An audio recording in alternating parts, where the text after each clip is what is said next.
In the age of instant gratification, sod provides an instant lawn. Homeowners who want to have green grass tomorrow should consider sod instead of seed. Hi, I'm Robin from the Grass Pad, and today we're going to talk about how to buy and install sod. In this yard, there's a garden that the homeowner would like to change over to grass. Be sure to stay tuned until the end because I've got a couple of tricks you'll want to hear.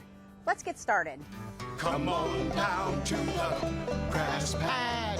The grass pad's high on grass. The first step is to prep the area for sod. We recommend prepping the area before purchasing the sod so you can install it as soon as you get home. Sod should be installed over bare soil. The ground should be free of any debris, including rocks larger than a ping pong ball or any plant material. If needed, topsoil may be added to level any low spots. Now is also the time to add any soil amendments, like lawn cow, to help with soil compaction. Now that the area is prepped, it's time to go to the grass pad to buy some sod. At the grass pad, we have 3 types of sod: heatwave fescue, blue wave bluegrass, and zoysia. To learn more about their differences, look for the links in the description box below. To match an existing grass, bring in a sample to the grass pad.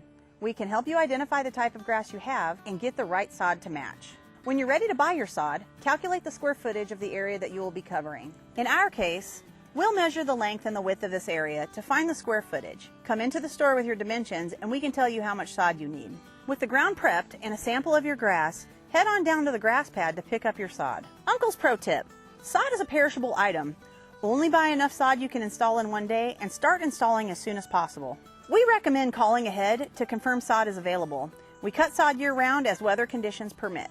Now that we have our sod, roll it out and place it tightly together, making sure the seams are staggered. To prevent the edges of the sod from drying out, remove some of the soil so that the sod matches the height of the existing grass. For irregular areas, sod can be trimmed to fit using the edge of a shovel or a sharp knife. Larger pieces of sod can be used to fill in other areas. Be sure to trim any sod that overlaps existing grass. On steep slopes, sod staples may be necessary to hold the sod in place while the roots develop. Now that the sod is down, it's time to feed and water. Spread golf course starter on the new sod evenly and at the appropriate rate. The last and most important step is to water, water, water. The new sod needs to stay soaking wet for 2 weeks. When you water, you want it so wet that when you walk on the sod, the water would squish between your toes. And here's Uncle's last pro tip.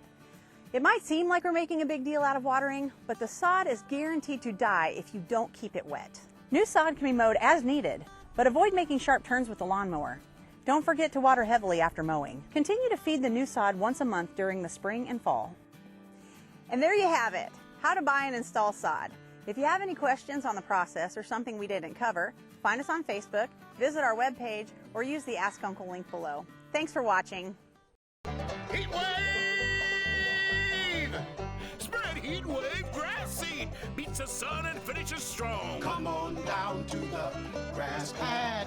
The grass pad's high on grass.